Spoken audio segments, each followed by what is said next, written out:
Madame, Monsieur, bonjour et merci d'être avec nous dans cette livraison de l'actualité sur la télévision nationale congolaise. Au sommaire de ce journal, démarrage aujourd'hui à Kinshasa des travaux de la 41e réunion conjointe des ministres de l'eau et de l'énergie de la SADC. Ces travaux de 5 jours, soit du 31 octobre au 5 novembre, seront présidés par le ministère des Ressources hydrauliques et électricité. Ces travaux vont donc se concerter sur les recommandations issues du dialogue régional du processus de transition énergétique dans la région. Une fois de plus, bonjour et merci d'être avec nous dans cette livraison de l'actualité.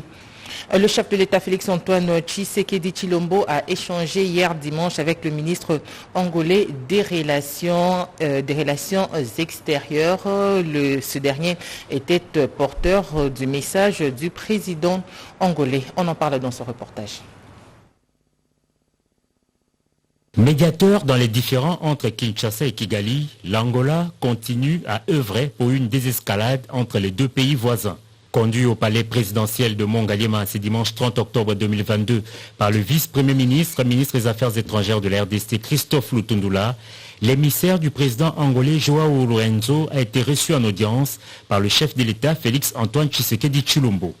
Les questions de paix et de sécurité dans la région des Grands Lacs, surtout dans l'est de la RDC, ont occupé une bonne place des entretiens entre le président Félix Tshisekedi et Tete Antonio, ministre angolais des Relations extérieures. Le président Lourenço avait reçu le mandat de faire la médiation entre la RDC et le Rwanda. Et dans ce cadre-là, il continue ses efforts dans les circonstances que nous connaissons aujourd'hui. Il a été clair à Dakar quand il a participé à la conférence de paix et la sécurité en Afrique, qu'il continuerait donc à œuvrer de façon à ce que la paix se retrouve dans notre sous-région. Vous comprenez aussi que l'Angola, c'est quand même un voisin immédiat de la République démocratique du Congo. Et dans la culture africaine, quand quelque chose se passe chez son voisin, on se sent soi-même aussi concerné.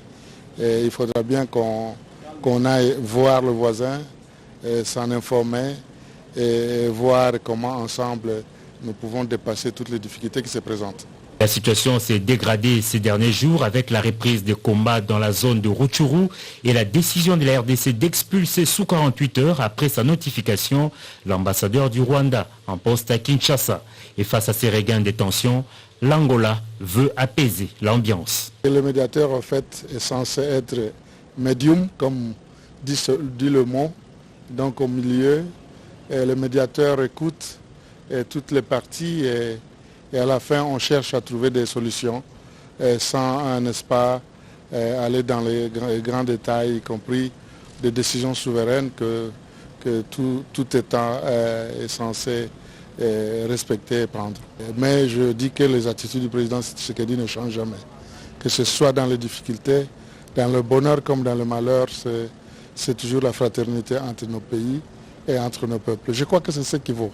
C'est ce qui vaut la peine et c'est ce qu'il faut qu'on cultive, et nous tous, parce qu'il n'y a que ça qui amène le progrès.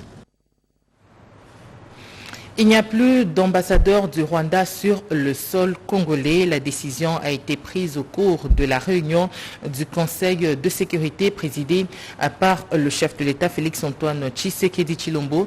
Le compte rendu de cette réunion avec le porte-parole du gouvernement Patrick Muyaya. À la lumière des différents rapports recueillis sur terrain, dont celui du Centre conjoint des opérations, équipé des drones de surveillance, il a été observé ces derniers jours une arrivée massive des éléments de l'armée rwandaise pour appuyer les terroristes du M23 en vue d'une offensive générale contre les positions de forces armées de la République démocratique du Congo. Le Conseil supérieur de la défense a rappelé que cette offensive du M23, appuyée par l'armée rwandaise, vient de porter un énième coup au processus de paix de Nairobi et de Luanda engagé depuis plusieurs mois. Cette aventure criminelle et terroriste a rencontré une farouche résistance de forces armées de la République démocratique du Congo, déterminées à défendre la patrie jusqu'au sacrifice suprême. Le Conseil supérieur de la défense demande au gouvernement 1. D'expulser dans les 48 heures suivant sa notification M. Vincent Karega, ambassadeur plénipotentiaire du Rwanda en poste en République démocratique du Congo. Et ce, en raison d'une part de la persistance de son pays à agresser la RDC et à appuyer les mouvements terroristes du M23 qu'il instrumentalise à cette fin, et d'autre part du mépris teinté d'arrogance des autorités rwandaises vis-à-vis tant du processus de Nairobi et de Luanda que des recommandations de la communauté internationale, plus précisément des Nations Unies, de l'Union africaine, de la communauté de l'Afrique de l'Est, de la SADC et des partenaires multilatéraux. Le concert de Fally Ipupa au stade de Martyrs a enregistré 11 morts et plusieurs blessés. La police nationale est à pied d'œuvre pour des enquêtes afin d'établir les responsabilités. Informé de la situation, le vice-premier ministre, ministre de l'Intérieur, s'est rendu au stade de Martyrs puis à l'hôpital du Cinquantenaire. On en parle avec José Baïtombo. Gyrophare en permanence s'est roulé à vive allure. L'urgence s'impose à quelques heures seulement après les concerts de l'artiste Fally Ipupa ici au stade de Martyrs. Un concert qui a tourné au drame. Le vice-premier ministre, ministre de l'Intérieur et Sécurité est venu se rendre compte de l'ampleur du dégât sur place. Les signes du chaos sont encore visibles. De vitres cassées, des portes déclassées. Le spectacle est bien plus que désolant. Une journée de fête qui malheureusement a tourné au drame. Dû au trop-plein du stade, plus de 125 000 personnes au lieu de 80 000. Au premier bilan, 11 personnes sont mortes, dont un policier et plusieurs blessés. En croire Daniel Asselo Kitowakoy, ces désordres fruit d'une négligence de la part des organisateurs qui ont sous-estimé le nombre de personnes attendues par rapport à la capacité d'accueil du stade de Martyrs ne restera pas impuni. Et au nom du gouvernement de la République, j'en profite déjà pour exprimer toutes nos condoléances aux familles éplorées et aussi stigmatiser les attitudes des organisateurs de manifestations au stade de Martyrs. Dans les hôpitaux les plus proches, comme à l'hôpital du Cinquantenaire, certaines victimes sont arrivées toute la nuit jusqu'au petit matin. Fractures, asphyxie, ces personnes ont échappé belles à la bousculade du stade qui serait jusque-là unique cause de ces chaos. Daniel Asselo Kito, qui est venu les visiter accompagné de son vice-ministre Jean-Claude Molipé et les responsables de la sécurité de la ville, question de les assister et réconforter moralement, a promis de convoquer très prochainement une réunion avec les inspecteurs de la police pour plus d'éclaircissements.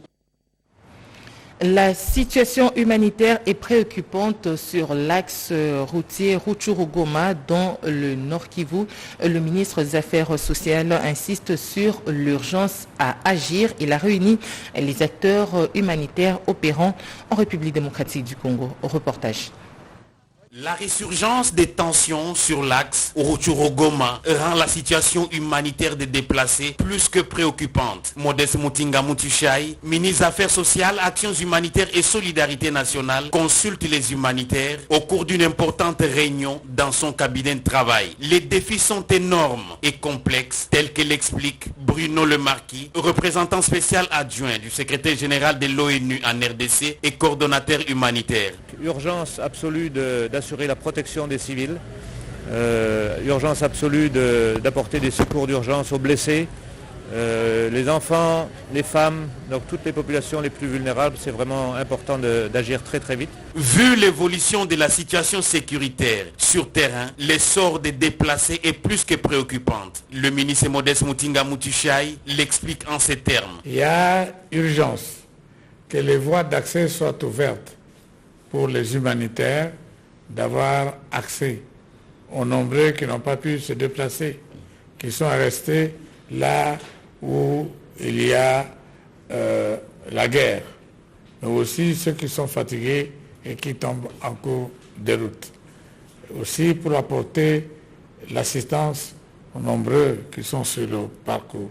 Donc les voies d'accès doivent être assurées pour les acteurs humanitaires. Attentif aux préoccupations, particulièrement sécuritaires des humanitaires, le ministre Mutinga promet d'en faire part au prochain Conseil des ministres en vue d'une réponse humanitaire efficace et efficiente.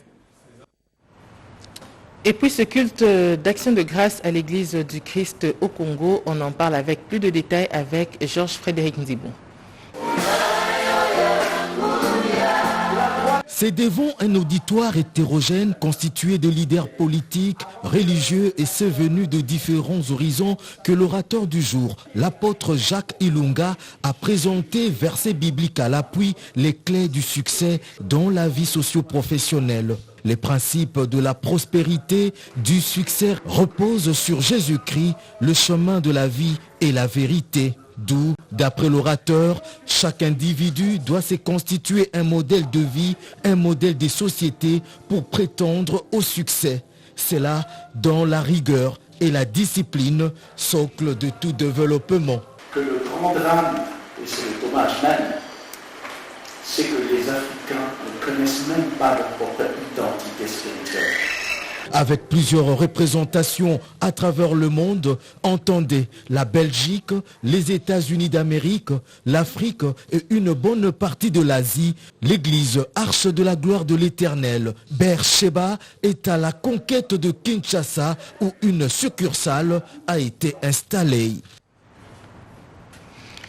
Brigitte Mopane immortalisée, le réseau de médias africains pour la promotion de la santé et de l'environnement en a décidé ainsi.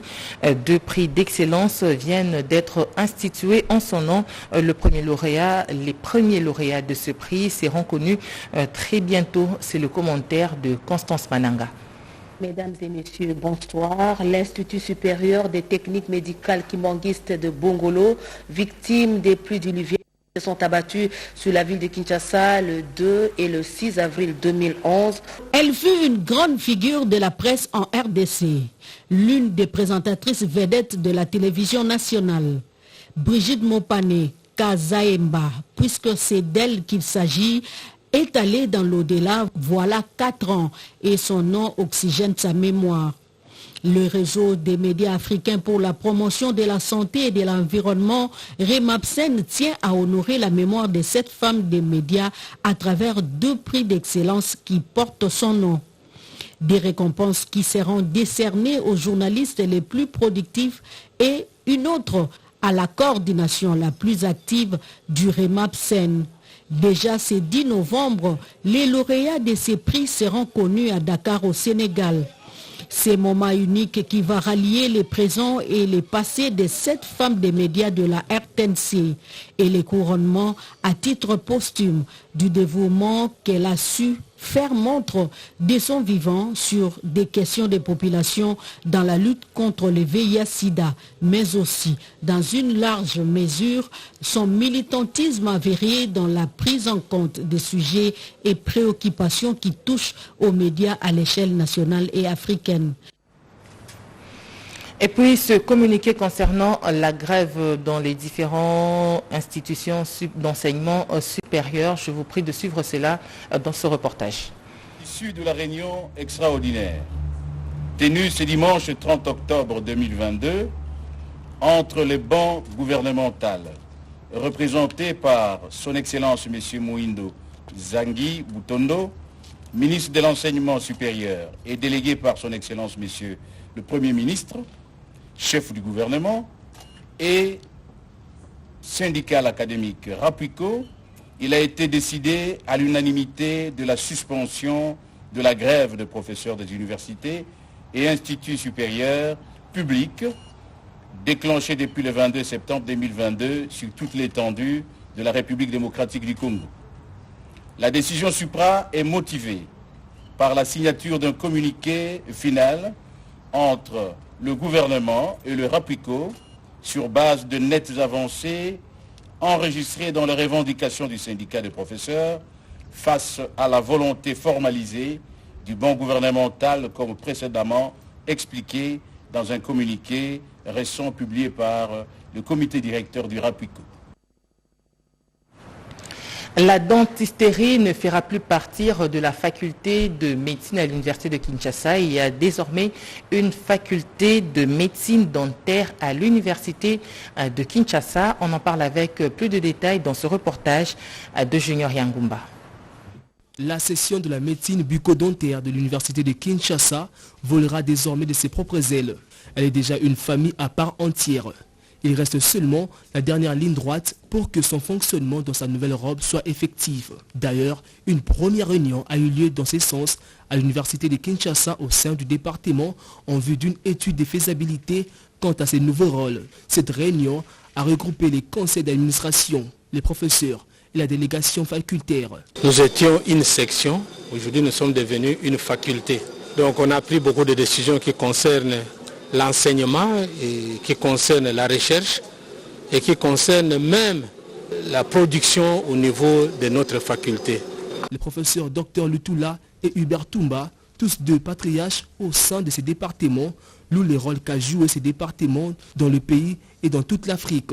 C'est un grand jour pour la médecine dentaire de ce pays. Nous sommes parmi les premières institutions dentaires en Afrique. Nous avons formé presque toute l'Afrique centrale, 40-50 ans. Au lieu d'être un département ou une section, il est grand temps que nous puissions devenir, n'est-ce pas, une faculté à part entière. Cette nouvelle faculté a certainement du pain sur la planche pour le secteur bucco-dentaire, fait partie des problèmes principaux de santé publique en RDC. En dehors de nos frontières, la situation sécuritaire en RDC, au centre de la réunion entre le vice-gouverneur de l'État de Washington et l'ambassadeur de la RDC aux États-Unis d'Amérique. On en parle avec Antoine Roger Bolamba. L'efficacité et la pertinence des systèmes judiciaires, telle est la thématique centrale abordée ce 28 octobre 2022 à Dakar dans le cadre de la tenue du 66e congrès de l'Union internationale des avocats UIA qui s'est ouvert depuis le 26 octobre dernier. Ces panels réunissent ce jour différents experts venus de la France, la Mauritanie, les États-Unis d'Amérique, du Sénégal et de la République démocratique du Congo. Le bâtonnier de Paris a salué la tenue de ces assises qui permettent de comprendre les contraintes mutuelles. Maître Koko Kayudi Misamou, ancien bâtonnier de Kinshasa Matete, de la République démocratique du Congo et représentant pays de l'UIA en RDC, a résumé les contenus de ces panels. Panel qui a abordé la question de l'efficacité et la pertinence de nos systèmes judiciaires. C'est des questions transversales importantes et là on a abordé la question de l'accès à la justice et les délais raisonnables, la question de la preuve, la place de la jurisprudence, mais également la problématique de l'exécution de décisions de justice au sein des États et la promotion, si vous voulez, des modes alternatifs de règlement de conflit en vue d'essayer de mieux organiser le processus, non pas de déjudiciarisation, mais tout simplement la promotion des modes alternatifs de règlement de conflit. Abordons la question spécifique sur la possibilité ou non de la numérisation et la digitalisation du système judiciaire en RDC. Maître Francis Kitenge, président de l'Union des jeunes avocats du barreau de Kinshasa Matete, en a fait sa lecture. C'est un moment pour nous assez interpellateur parce que ça nous permet maintenant d'appréhender les vrais enjeux, les vraies questions au niveau international sur la justice de demain. Ces congrès se veulent vecteurs des bonnes valeurs, à savoir le partage, la mixité, la culture, la diversité et la convivialité. C'était plutôt la participation de la RDC aux assises de la 66e congrès de l'Union internationale des avocats organisé à Dakar au Sénégal sous le thème l'efficacité et la patience des systèmes judiciaires. Revenons à présent sur cette actualité, la situation sécuritaire dans la partie est du pays au centre d'une réunion entre le vice-gouverneur de l'État de Washington et l'ambassadeur de la RDC aux États-Unis d'Amérique. On en parle avec Antoine Roger Bolamba. Nous sommes ici à Olympia. C'est le siège des institutions de l'État de Washington. C'est ici que travaille le gouverneur Hensley, le gouverneur de l'État de Washington. Alors la délégation congolaise qui vient ici, avec à la tête Madame l'ambassadeur de la RDC ici aux États-Unis, le gouverneur du Kasaï, son directeur de cabinet, le président de l'Assemblée provinciale du Kasaï, mais aussi un député. Pourquoi ils sont venus ici à l'État de Washington? Qu'est-ce qu'ils cherchent? Quel est l'intérêt? On a préparé un mémorandum au nom du président de la République démocratique du Congo, au nom du peuple congolais, de sa diaspora aux États-Unis et en mon nom propre représentant notre pays aux États-Unis d'Amérique, j'adresse le présent mémorandum à votre autorité en vue d'une collaboration efficiente et renforcée entre nos deux pays.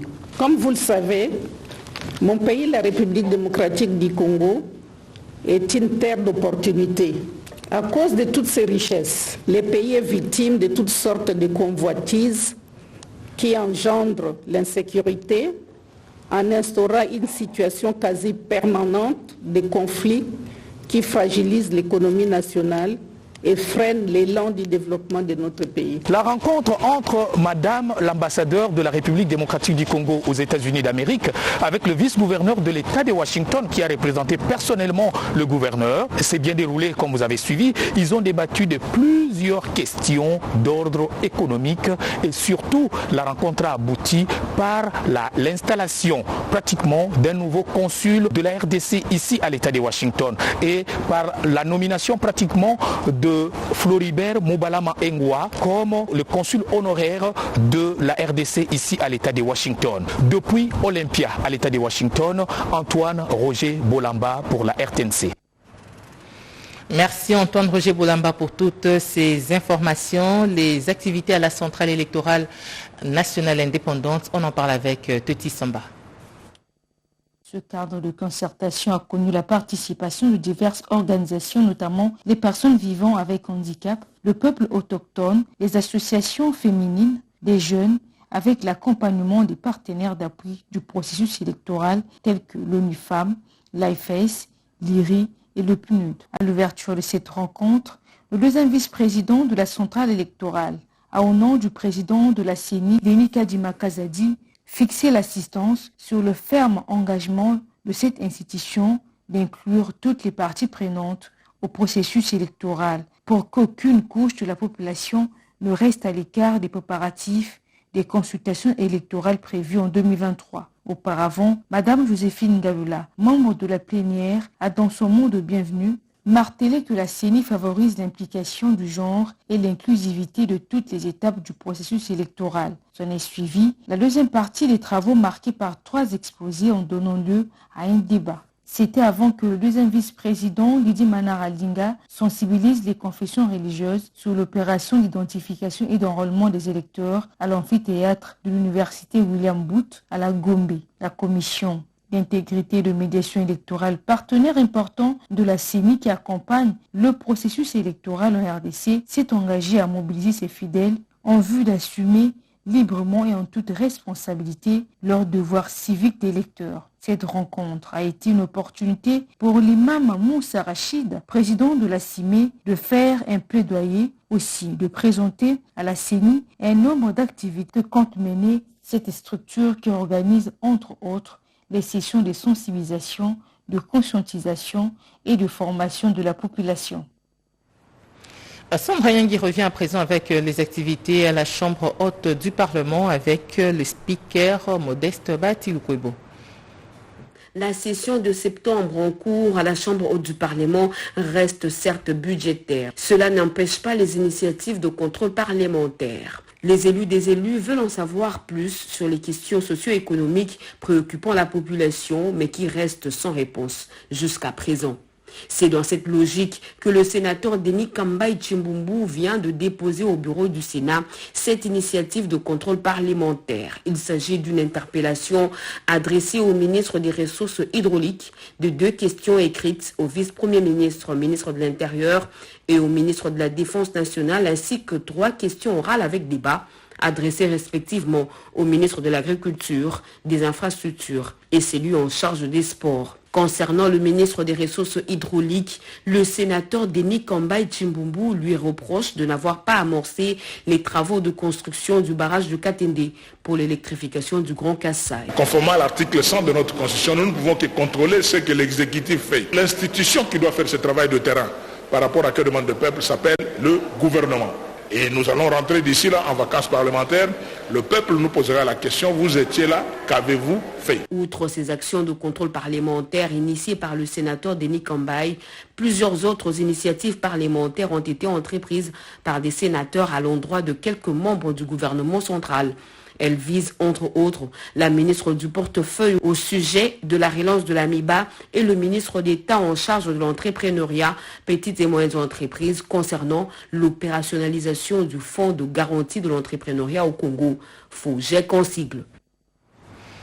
Après la province de la Chopo, le secrétaire général de l'UDPS s'est rendu dans le Haut-Katanga. Augustin Akabuya a sensibilisé la population de la ville de Lubumbashi sur l'utilité de s'enrôler massivement dans l'armée afin de défendre l'intégrité territoriale pendant cette période d'agression rwandaise. C'était au cours de son meeting sur la place de la Poste. Alain Bikaï.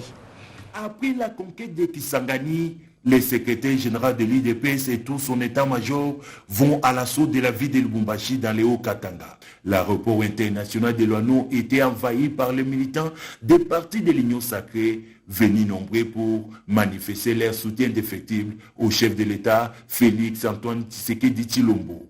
Au bas de la passerelle, le gouvernement Jacques Kabila, un allié de taille du parti présidentiel qui accompagnait les supporters de Lupopo ainsi que les cadres fédéraux de l'UDPS. De là, le cortège du secrétaire général s'est dirigé vers la place de la Poste où Augustin Akabuya était entendu par une marée humaine chauffée à blanc. Sur place, le meeting a pris les allures d'un rassemblement de veille patriotique. Impossible de se frayer un chemin vers le podium à cause de la foule. Le secrétaire général a communié avec le peuple depuis le capot de sa Jeep. C'est par une minute de silence en mémoire des victimes de guerre d'agression rwandaise dans l'est du pays que le numéro 1 de l'UDPS a débuté sa communication. Parler plus de ce qui se passe à l'est, c'est inacceptable. Correct. Un monsieur qui s'appelle Kagame.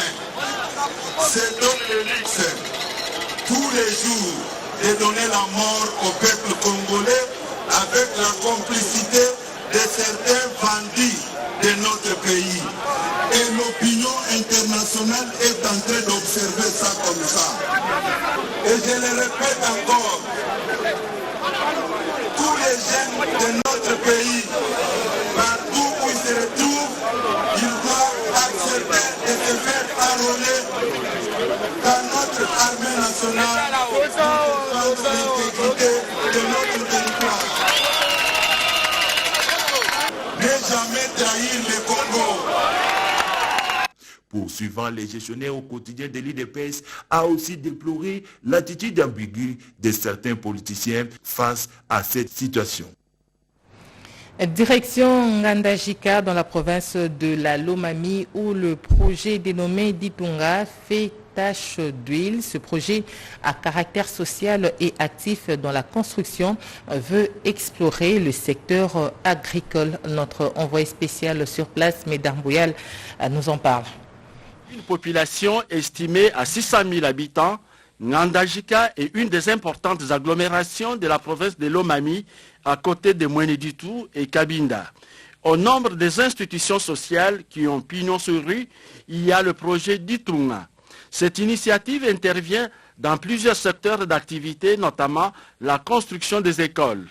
Mais pourquoi Ditunga veut avoir un ancrage dans le champ de la recherche scientifique? On réunit des professeurs de tous les horizons qui viennent de l'espace Grand Kassai, mais aussi qui viennent de Kinshasa, pour réfléchir ensemble sur notre mal de vivre ensemble. Et on le fait en 3 grands axes. D'abord, 1, les visages du Congo. Quel est ce Congo dont on veut parler? 2, quels sont les problèmes du vivre ensemble dans ce Congo? Et quelles sont les propositions pour améliorer notre vivre ensemble Parce que si nous ne parvenons pas à être une nation cohérente dans sa diversité, nous ne parviendrons jamais à être une nation respectée. L'histoire de Ngandajika est intimement liée à l'INERA, un véritable laboratoire de recherches agricoles dans le Kasaï.